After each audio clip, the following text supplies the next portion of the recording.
Welcome to Upstream. I'm Shane Morris, and I'm here again with my colleague and friend, Tim Padgett, to talk about my most recent conversation on the podcast. This one was with Rebecca McLaughlin, who is just a fascinating person, a speaker at our Wilberforce weekend, I think a couple of times now for 2 different years, and the author of several books. And the most recent book of hers is called Confronting Jesus, 9 Encounters with the Hero of the Gospels. And of course, she goes through in a very fascinating and original and fresh way and confronts a secular reader. I think it's primarily aimed at a secular reader or a doubting reader with this person of Jesus, the originality, the power, the uniqueness of the person who you meet in the Gospels. And so, Tim, welcome back. I'm excited to talk about this conversation. First off, what did you think of it? I mean, what did you think of our exchange and the ideas that we discussed? Well, for one thing, this is the second time I heard her give a talk. The other time was, I think, 2 years ago with the Wilberforce thing. And she's one of those people who's intimidatingly smart, because you get some people who are like really nerdy smart, but they can't really talk to people. And then you get some people who can talk to people, but that you don't express that intelligence. And she manages to bring both of those things together. I also thought it was kind of amusing that this is 2 weeks in a row where we've had someone, well, not British, she's British, and the previous guy I think is Australian, people who are still under the Queen, so to speak. But both of them are citing Thomas Jefferson in the thing that declared independence was cited by 2 people who were still part of the empire. I just found that kind of amusing. But absolutely fascinating conversation, this one as well. And with the fact that both of these people are citing Thomas Jefferson, I think your reference in the conversation to the Jefferson Bible that you can buy at Monticello. So much of the time, I think that you might say the Jefferson Bible is what nearly all of us do. We're all good editors of the Bible to make it fit according to the things that we would like. We all go through and we find those places that we like and we hold on to them. And we find those places that we don't like and we kind of cut them out. I mean, we don't generally speaking go quite as literal as Jefferson did to literally cut them out of the Bible, but we do functionally do that a lot. I think we all do that in many ways. And I think it points to the power of Jesus. There's something that you, in your conversation, got to, the appeal of Jesus, even to people who don't necessarily like him. The fact that you get, Thomas Jefferson wants to cite the Bible when it's convenient for his ideas, but not when it doesn't. But you also have people happily on the other end of the spectrum, people like Adolf Hitler, who talked about Christianity in this vague kind of way and talked about the Bible sort of, but he also wanted to cut the Bible. So we're all Jeffersonians, we're all Marcionites who want to have an approved list of the Bible that conforms to what we want to have, people we want to love, the enemies we want to hate, the principles we want to uphold, but we want to cast off the things that don't fit. That shows the appeal of Jesus, that we want him on our side. We always want Jesus to be in our camp, on our corner, but there's lots of places that we find it inconvenient, and we cut, and that's a perpetual call for us as Christians. If we're going to be Christians, we can't pick and choose. We have to go with the whole of it, even the times it makes us uncomfortable. So I think that was a very fascinating thing, the connecting from why Jefferson, the Jefferson line fits in with both of these 2 speakers the last 2 weeks, along with what that has to do with what that has to say with how we live our lives as Christians and as non-Christians. Well, this is why I appreciated her call back to the Gospels themselves and to encounter and confront the Jesus we meet there, because so much of our discourse about Jesus seems to be based on this idea that we all know who he was and what he would have supported and whose side he would be on, right? So on the liberal side of the spectrum, you get this untroubled assumption that, Jesus would support X or Y. Jesus would be on my side with regard to this political dispute. Jesus just loved people. He didn't bash gay people. He didn't mention abortion, so he would just be on our side. He would mostly care about welfare policies and things like that. And this is, part of this develops from a false reading of the Gospels where we can say, if Jesus didn't talk about something, that he didn't care about it.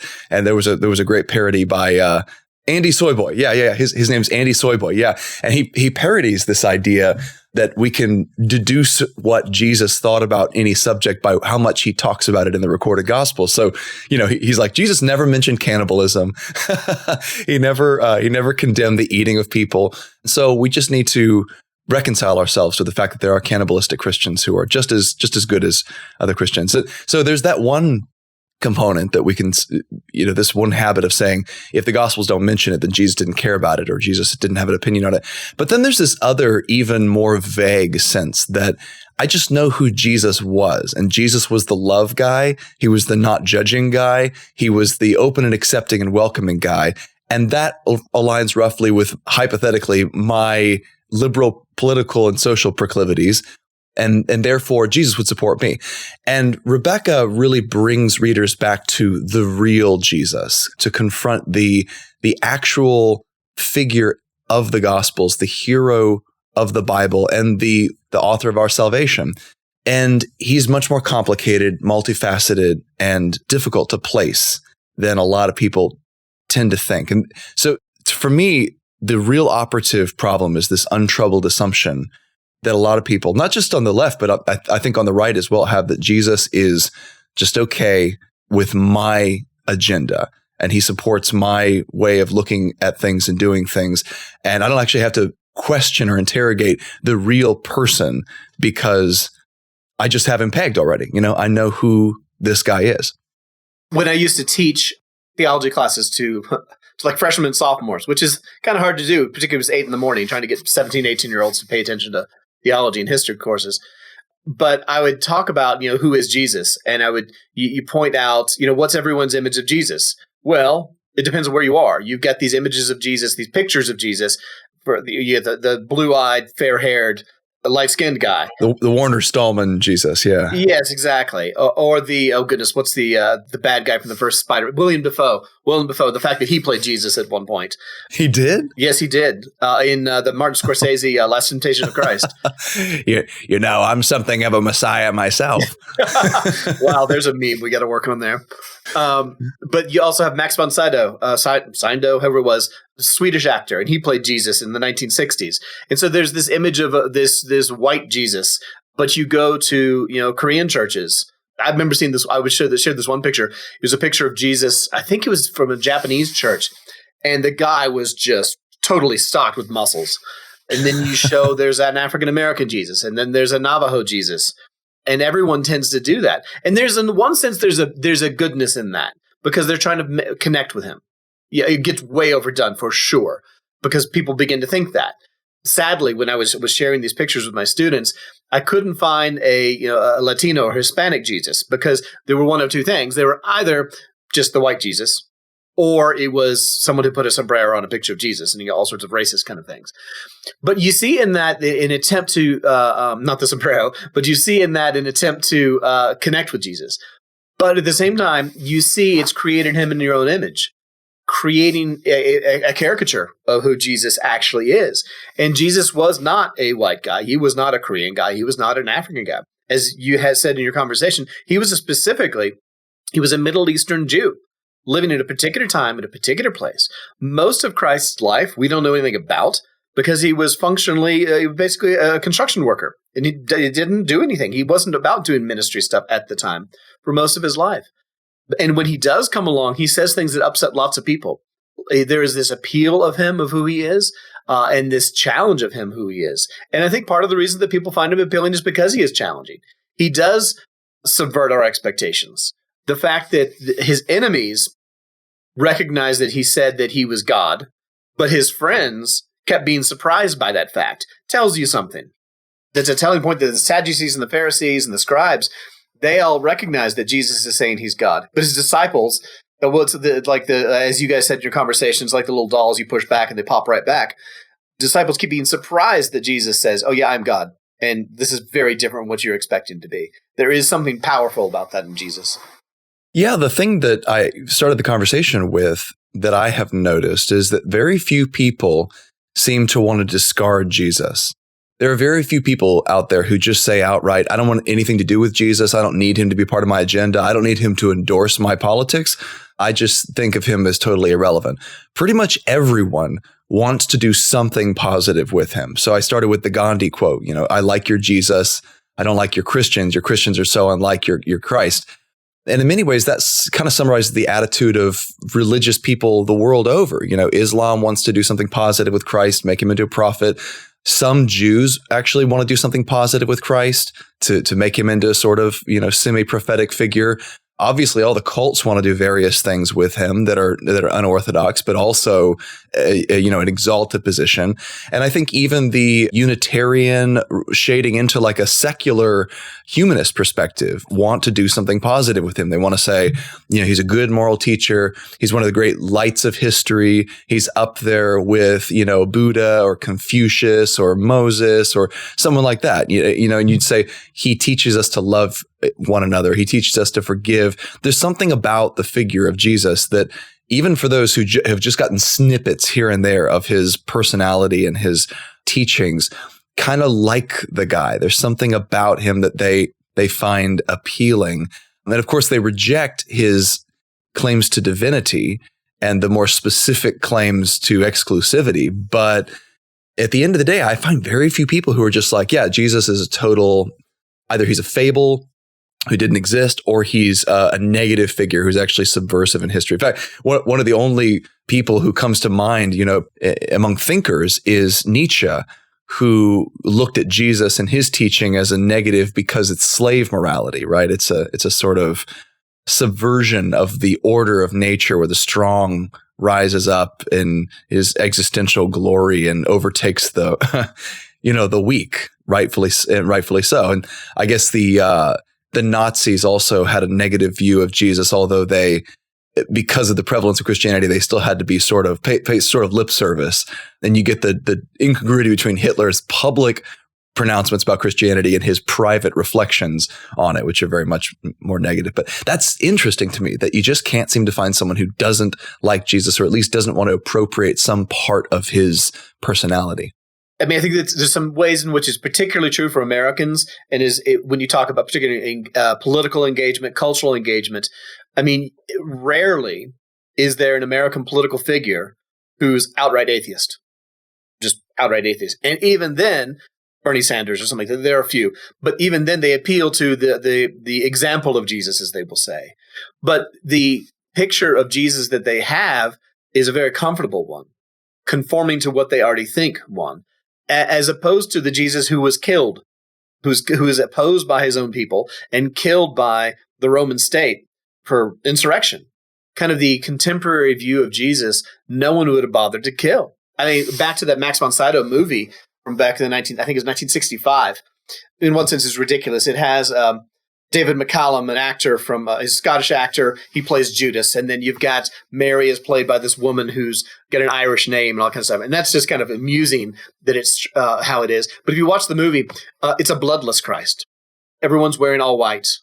The Jesus gets up and he speaks these kind of gnomic phrases that are abstract and not about this isn't someone who spent most of his life as a construction worker. This is a sage. This is a guru who's kind of floats through life. No one would bother to kill someone like that. No one would bother. Or even the culturally affirming in other ways, the one who completely affirms law and order all the time. Remember, he was killed for insurrection. Now, granted, he hadn't launched an insurrection, but he made people uncomfortable. People who feared insurrection, they feared that he was going to do it. So there is this discomforting thing to it. I did want to ask you about this, Tim. We were talking about the inoffensive aspects of Jesus, but what do you think are the most offensive aspects of the Jesus we meet in the Gospels? I mean, I talked with Rebecca about some of these, and there's a great deal in there. His claim to divinity, ultimately, I think is the most offensive thing. But I mean, there's a lot more there, and a lot of it did get him killed. A lot of it did put him at odds with the Jewish leaders, and eventually with the Romans by proxy. So, what are the hard edge or the rough, sharp edges of the biblical Jesus that our culture in particular does not like to take account of? Well, I think one of the examples that you guys discussed about his conversation with Martha about, I am the resurrection. I mean, think of the context of this. This isn't a stranger. This is his friend. This is a woman whose brother, apparently beloved, for all intents, always can see, a beloved brother who has died. And she offers a hope, a genuine hope that he is special, that he is the Messiah. And she says, well, I know that he will rise again at the resurrection. And Jesus' response, isn't it, oh, no, my poor sweet dear. He says, no, I am the resurrection. Who says that to a mourning person? You can't say that to a mourning person, someone who is suffering grief, intense grief, and be a good person, unless he actually meant it. Unless he meant that you think that your hope is simply your brother being raised from the dead. That is a good hope, and that is what happened. But he's saying ultimately, your hope is me. I am the one. And I think that that's the exclusivity. So many times we see today that people talk about, oh, Jesus is an embracing God. Jesus, he's an inclusive deity. Well, he's not. He's very much, it's all about me. You want hope? Come to me. When he does miracles throughout the Gospels, it's not just random. It's not, despite what you sometimes see on social media memes, it's not socialized healthcare. He's not going around saving everyone. He doesn't go to Egypt and heal people. He doesn't go up into Syria and heal people. He heals occasionally, always to draw attention back to himself. And I think that's where it becomes uncomfortable, is because it's not about us. It's not about our agendas. It's not about our comfort levels. It's always pushing us further than we will be comfortable. But at the same time, he's not simply a contrarian.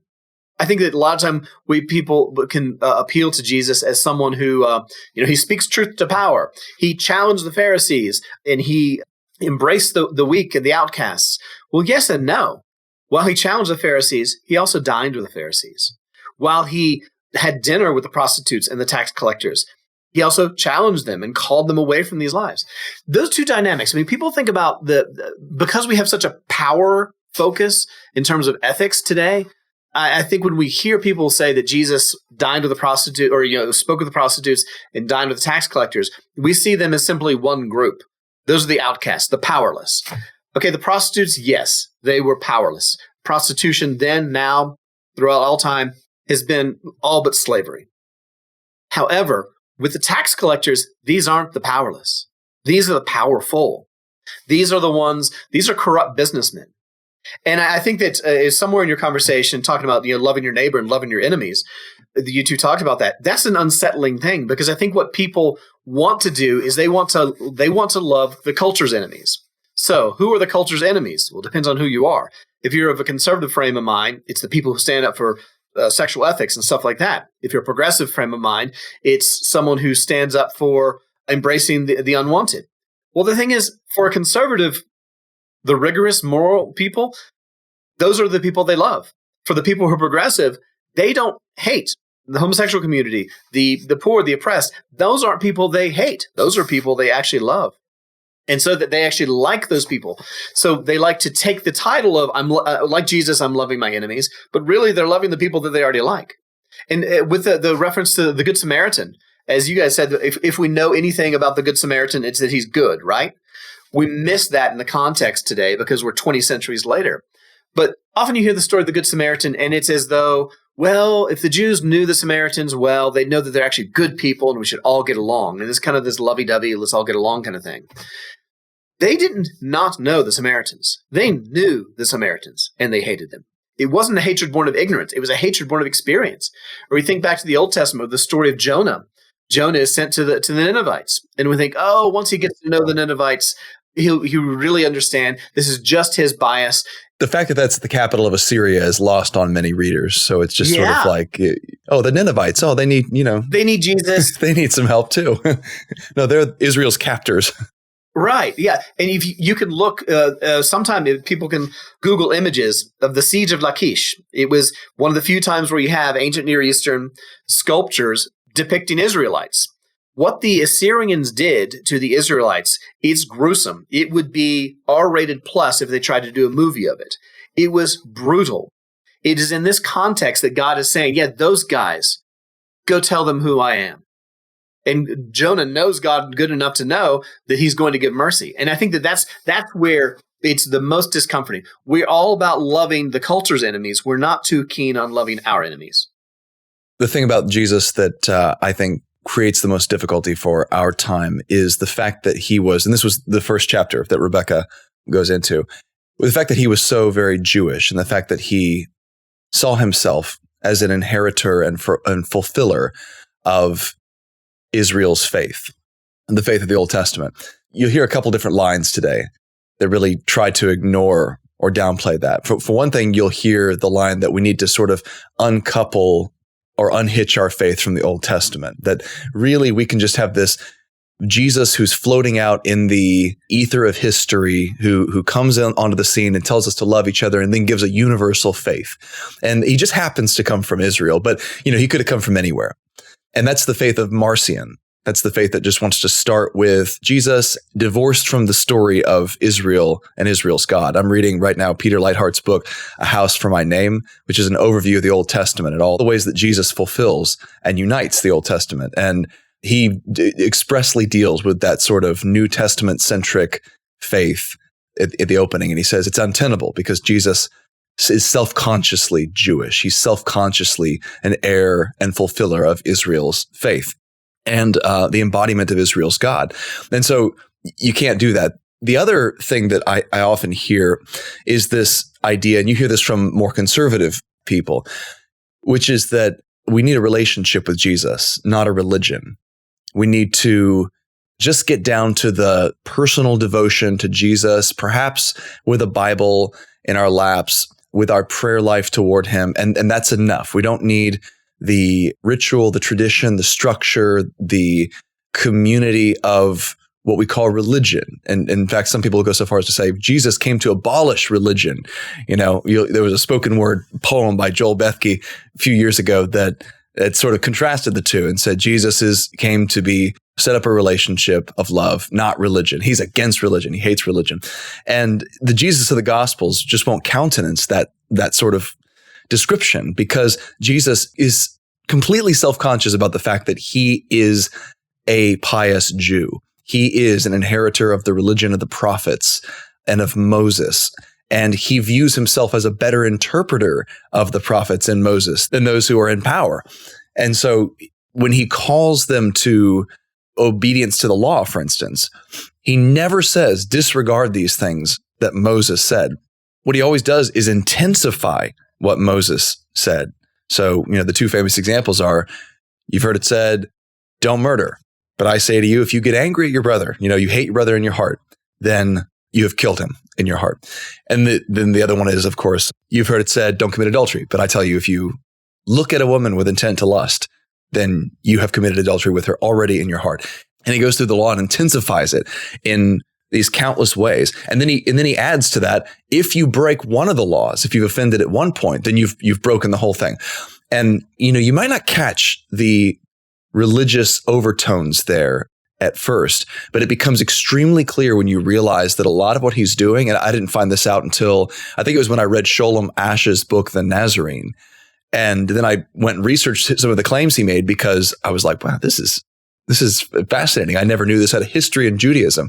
A lot of what he's saying is not original to him. This is from Rabbi Hillel, I believe. And so he's one of the party of the Pharisees, and he's saying these things about the law, about the fulfillment of the law being love, about the heart attitude being prior to obedience or disobedience to the commandments for lust and adultery and murder and so forth. These are ideas that are current in Judaism, and one strain of Judaism at the time. Of course, he's not a straight party line Hillel guy either, because he rejects any cause divorce, right?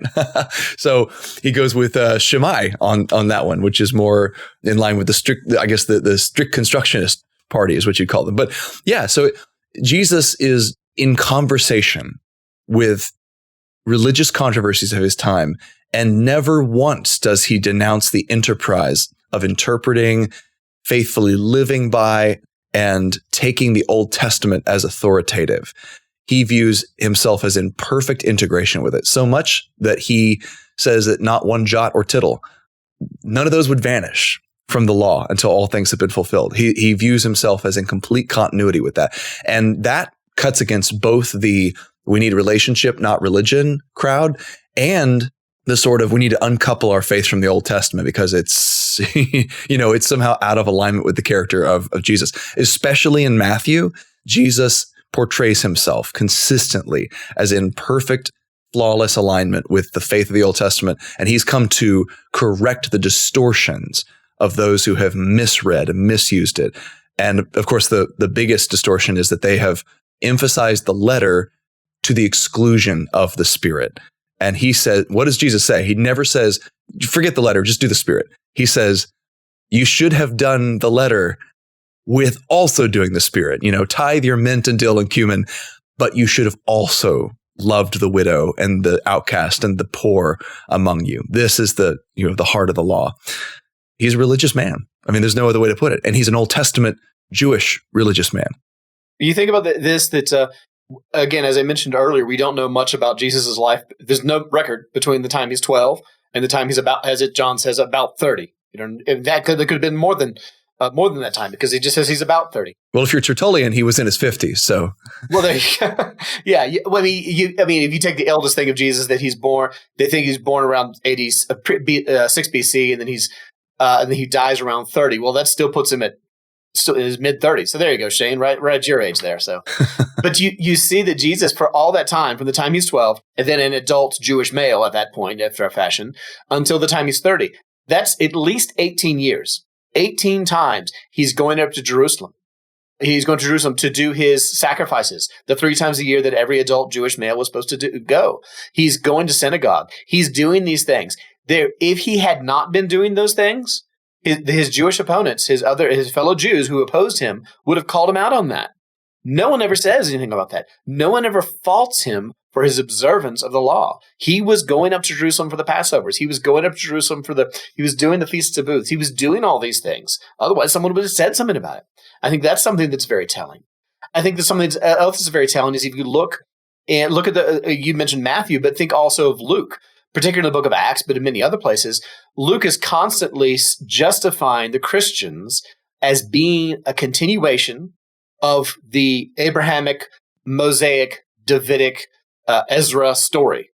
Constantly, when he's defending, and part of it's perhaps a legal thing, because the Jews were the only group in the empire who had close to freedom of religion.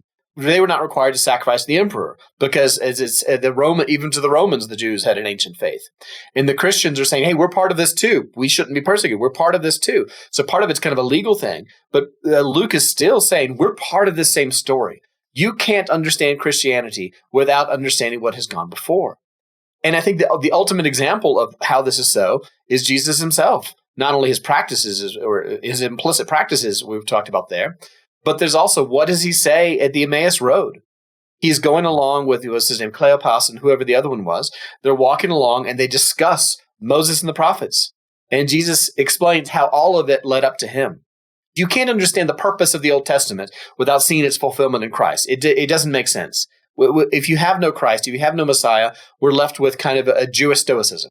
On the other hand, if you don't understand the Old Testament, most of what Jesus says doesn't make any sense. It, again, is just ethics. Unless he is the fulfillment of the promise that was given to the minor prophets and the major prophets and to David and to Moses and to Abraham and to Adam and Eve, Christ's life doesn't make any sense. It's contextless. What you're left with at that point is kind of an existentialist faith. If it's just Jesus and me and my Bible, that doesn't get you closer to the Christ of history, the Christ of reality. That gets you closer to the Christ of your imagination. And that's where most of us live, sadly. We have to keep going back to that. Yes, the Bible is ultimately about Jesus. It's pointing to Jesus, but he is part of this great story, a story that he wrote. So when we say that we want to unhitch ourselves from the Old Testament, we're denying the major portion of what Christ as God is, the one who inspires the prophets and Moses and so on. We're denying what he has said about himself. Well, the Christ of many people's imagination, and I want to kind of close with this, but this is an idea that came up today in our Breakpoint commentary. And so John talks about the notion that Christians should not be involved in public affairs and politics because Jesus said, my kingdom is not of this world. So the Jesus of many people's imagination is this apolitical Jesus who is only concerned with personal piety, the state of your heart, and maybe the salvation of your neighbors and your friends and your family and those around. And we're building an invisible spiritual community that has no real concerns, effects, or duties in this world. And John and I kind of deal with that argument in the commentary. But I want to hear your thoughts from a historical perspective, especially. on the idea, and then of course, comments on the Gospels themselves, but on this idea that Jesus' kingdom has nothing to do with this world. And then specifically the words themselves were referring back to his conversation with Pilate in John, where Pilate's trying to figure out why these people are so mad at Jesus. And he says, you claim to be a king. And Jesus says, my kingdom's not of this world. If it was, my followers would have fought you, but they didn't, because my kingdom comes from another place. So does that idea hold water? How do you reply to the notion that Jesus is just interested in an invisible kingdom in people's hearts, not the kind of kingdom that has political effects? Yeah, I think that's a very pressing question. The tension is expressed by the fact that everyone thinks that you should not politicize the gospel, but no one thinks of their own political activity as being such. You politicize the gospel. I apply biblical principles to the public sphere, and that's functionally how we work. And I think that's something that Rebecca McLaughlin mentioned, talking about the care of the poor in politics. I think it expressed well the tension that we have. On the one hand, she noted that we as Christians, specifically as Christians, must care for the poor. At the same time, she mentioned that she's not interested in a political party that doesn't say something about caring for the poor. So you've got that tension. On the one hand, it is a purely only for Christians thing that we need to care for the poor. On the other hand, we also recognize that there is those elements of policies that should be affected by our Christian principles and things like that we want this to be actualized. And you see that tension. Another tension within that is, what does it mean for a political party that we seek to engage with for them to care for the poor? They say they care for the poor. It's a discernment question there of what is best for the poor. Simply giving money to the poor doesn't necessarily help. But on the other hand, doing nothing for the poor doesn't necessarily help. There's that tension there that I think that we as Christians, we live with, because there are going to be those people, other Christians, who sincerely believe that the best way to care for the poor or to stop crime or to whatever it is, to increase the economy, they're going to have very different understandings of that. And in each of them deriving their ideas in theory from their Christian principles. That's a hard thing to deal with. And there's not really an easy answer on that. Ultimately, I think that the answer is we are called to love our neighbors. Loving our neighbors means working for the best society, our best neighborhood, the best city, the best community, the best country. What do we want for our neighbors? We want a place where people can prosper, where someone with a certain giftedness can have the educational opportunities to grow and use those skills, not only for themselves as a self-expression, but for the good of everyone. I mean, think of it. If Einstein had no education, we would have all sorts of things. So we want that kind of thing. We have debates about how best to get that. But if we say Christians should only care about piety, a personal piety, yet this never extends beyond the person, as I think as John Sunstreet likes to say, that it's personal but it's not private. The Christian, if it only stays in the private, then we're not really loving our neighbors. We're not loving our neighbors if we let these, as you see some of these cities in the last 2 years who have decreased police patrols. And what's happening? You now have these crimes going on. What happens when there's more crime? There's no businesses to go into an area, and there's no jobs. There's no opportunity, and the poor get poorer out of a claimed concern for the poor. So if our public action is necessitated by Christ's call to love our neighbor, there's debate of how best to do that. There's debate as to what policy works best. But I think that you can't say you are loving your neighbor if you're ignoring your neighbor in public policies. I agree. I think that's excellent. The Jesus that we meet in the Gospels is so multifaceted, so complex, so human, and yet so otherworldly that I understand why it took 4 different witnesses to sort of give us different angles on the person. It's funny how you look at the rest of Scripture and it's like, how many accounts of Moses' life are there? Well, there's just one. How many accounts of Abraham's life are there? Well, there's just one. You get 2 accounts of David's life and a few of his dynasty, sort of with Samuel, the Samuels and Chronicles. But for the most part, you just get 1 account of everyone's life. But then you come to Jesus, and it's like you have 4 different witnesses with 4 different sets of skills, 4 different perspectives, 4 different sets of emphases and purposes. Just 4 very different writers who come together to paint a composite portrait of this one figure. And it really gets to the heart of, that Christian emphasis on Christ himself, the emphasis on encountering Jesus himself as the central figure of the story, the culmination of the whole story of Scripture and the author of our faith. And so I appreciated this book. I thought it was a helpful and challenging guide in many ways, something that Rebecca has been known for several years now with her previous book, Confronting Christianity. And that was a bigger one. But this one really zooms in on Christ himself. And I think as we do this whole summer series on Upstream, and we've kind of focused in on the real purpose of the podcast, what it's all about.